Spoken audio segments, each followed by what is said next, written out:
मैं तो वेस्ट बंगाल का मीनापुर डिस्ट्रिक्ट से बिलोंग करता हूँ। अब तो मीनापुर डिस्ट्रिक्ट दो बन गया है, लेकिन अभी वो मीनापुर वेस्ट में आ गए हैं।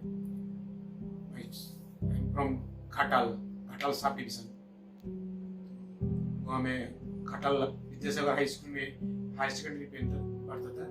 तो 79 में हाई सेकेंडरी में खत्म हुआ। और उसका पहले एक प्रॉब्लम हो गया। 1978 में हमारा वहाँ फ्लड हुआ था, बहुत बड़ा, must be be knowing also, बहुत बड़ा फ्लड हुआ था। इसमें कम से कम 10-12 गांव एकदम साफ हो गया था। हमारा खुद का जो मिट्टी से बना हुआ हमारा घर था, वो भी पूरा धोके साफ हो गया था फ्लड का पानी से। और उसी साल विंटर में हमारा पेरेंट्स दोनों, पिताजी माताजी, एक ही साल उन लोग का देहांत हो गया। तो थोड़ा बहुत ही बड़ा एक setback for me. Then next year when I passed higher secondary, 1979 around May June.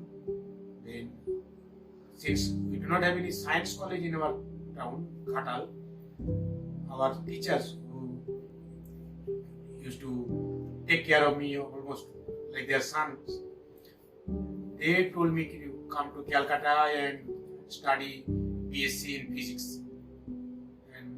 That's what I exactly did. I shifted to Calcutta. They got me admitted in Vidyasagar College, which is in College Street, Vidhan Saran, the extended part of College Street. Then I studied there BSc. At the end of second year of BSc, suddenly I was detected with cancer, and again one more setback. Of course, that time get overwhelmed, but what to do? Then my friends in my mess, where I used to stay in Ahiritola, they helped me a lot. They took me here and there, wherever they used to get any information about any good physician or good hospital for treatment of cancer. They got me treated initially. When with allopathic medicine, things got in control. Then the question came up for chemotherapy. But from our experience in that part of the world, we are from Bengal, and as you know, that many of the Bengalis, they get cancer as a disease, and ultimately they end up losing their life even after chemotherapy. Slowly they become very thin, their bones come out, they spend all their money of their maybe entire family, the families, whatever collected funds are there, they spend all of that, but still they cannot survive maybe beyond 2-3 years. Then I also didn't have lots of money then, because that time I used to go to college. Before going to college and while coming back also, I used to give tuition and earn my sufficient whatever money I need to survive. I used to earn, and because of that phase of disease when I was bedridden and I could not do that also, so whatever accumulated funds are there got finished. So I also didn't have any courage to go for chemotherapy. And one more disheartening, or you can say discouragement, was that we know that even after chemotherapy people do not survive. So why to use that type of thing, or to go for that result to that thing which cannot guarantee survival even after maybe spending all the money of your friends who are taking care of you.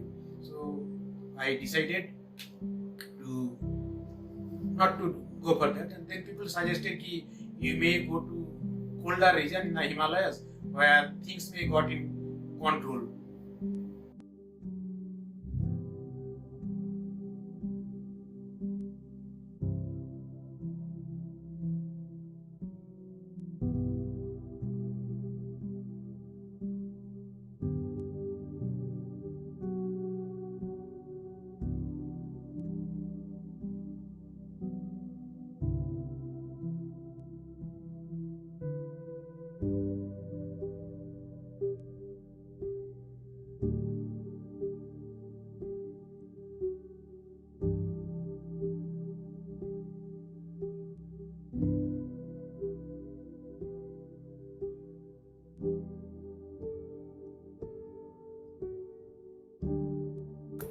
सब जो भी काम होता था तो उसी में हाथ बढ़ाते थे। ऐसा करते करते 1 साल बीत गए।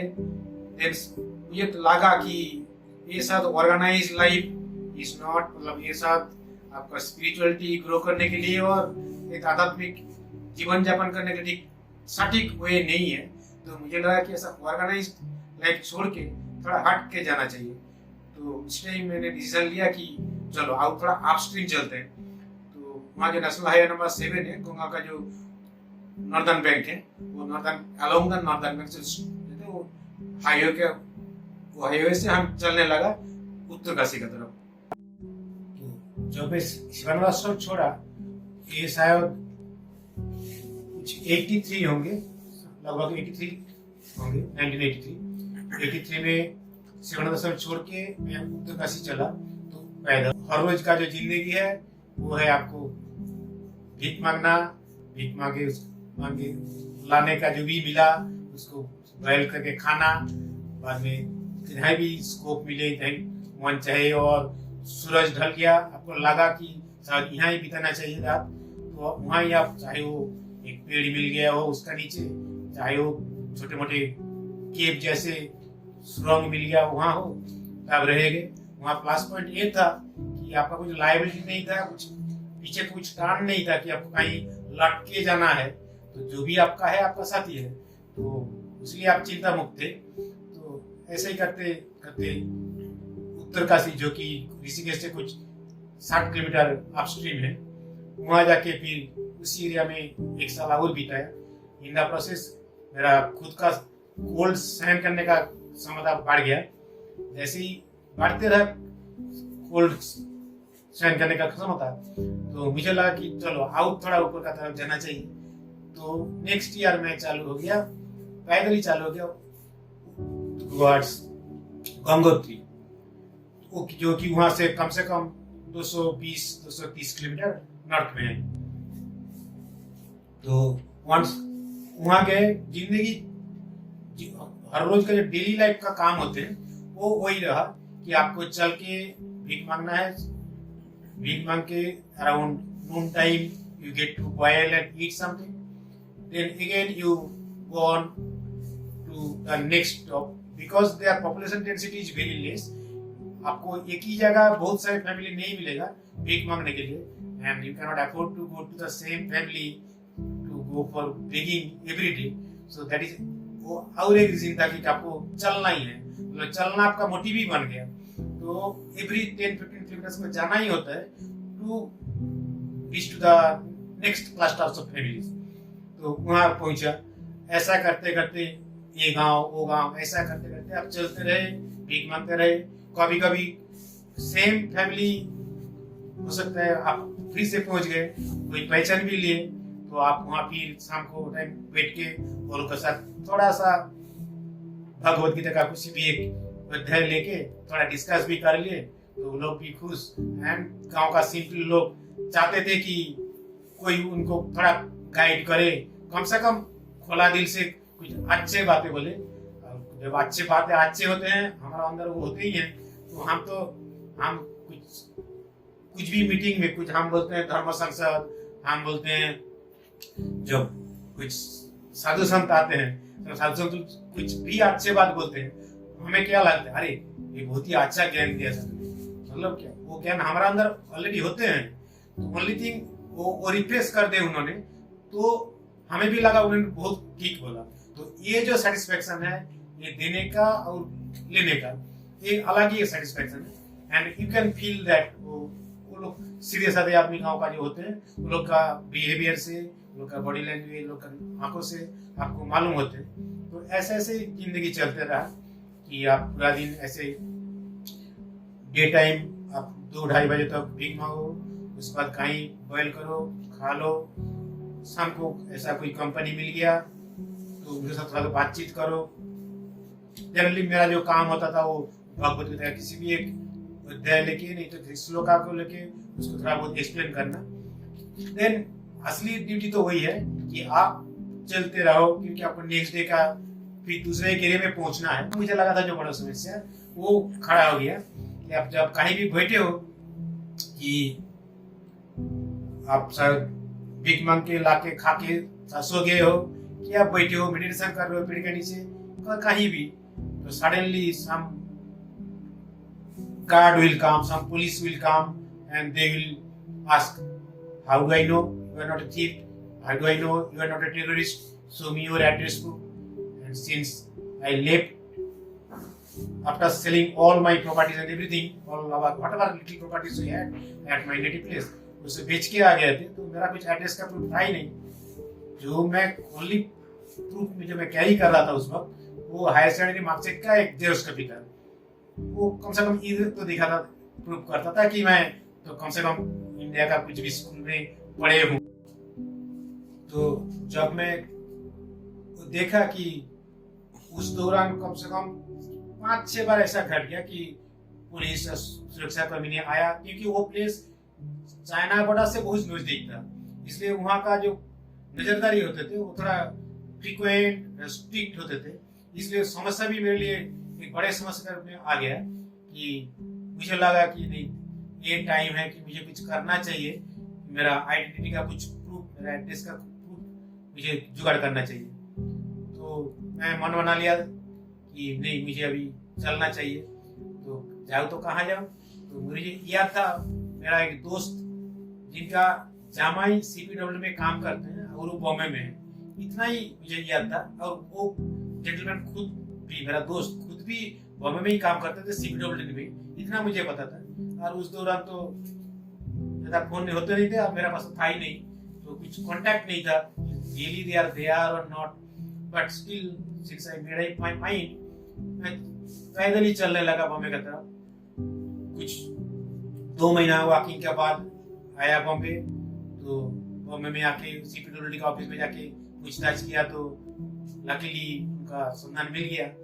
तो उनके साथ जब पहुंच गया तो थोड़ा बहुत टेम्पोरली ये हो गया, तब एक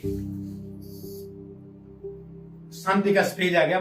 शांति इसलिए कि है आपका जो डेली रूटीन है वो थोड़ा चेंज हो गया, तो उनका घर में ही रहना खाना चालू हो गया। लेकिन अभी जब थोड़ा दूर के लिए सोचने लगे तो सब लोग सजेस्ट किया ये उम्र में, जबकि मैं सिर्फ BSc पास था, तो मैं ऑलरेडी 2011 में ऑलरेडी 50 इयर्स क्रॉस कर चुका था।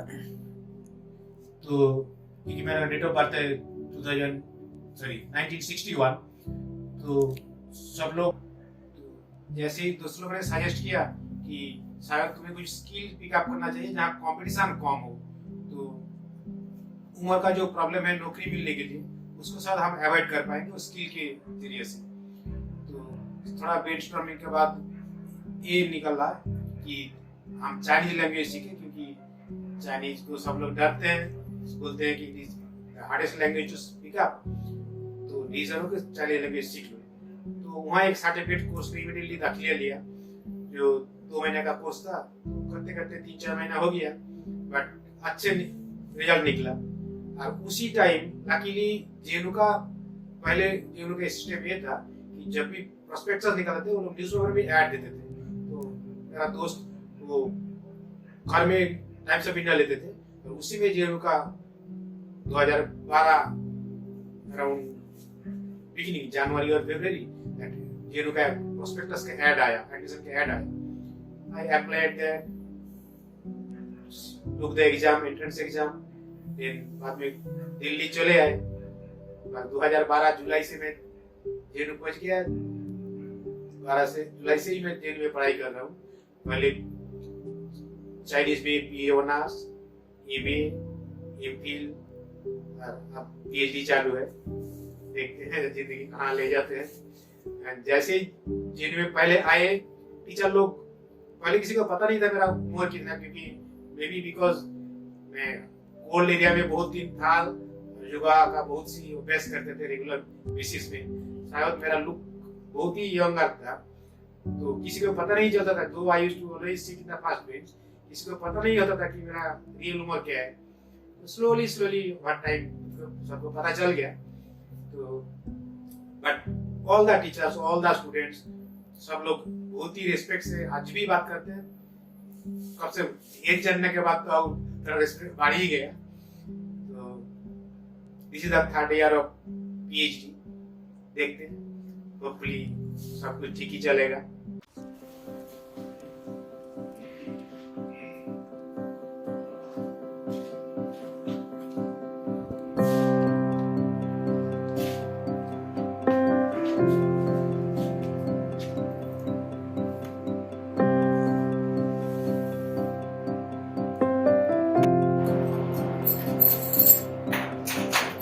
पगले से सपने मिले नई सी उड़ानों से, छूट गए अरमां सारी लगामों से। चखने दो अपने हैं सपने जो, रखने दो अपने हैं सपने जो।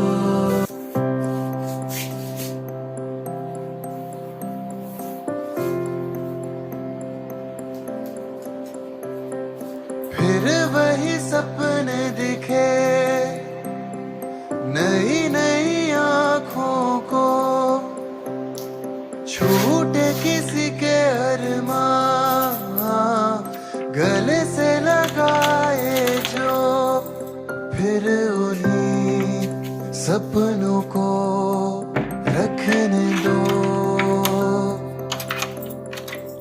जायका एक सा है चखने दो।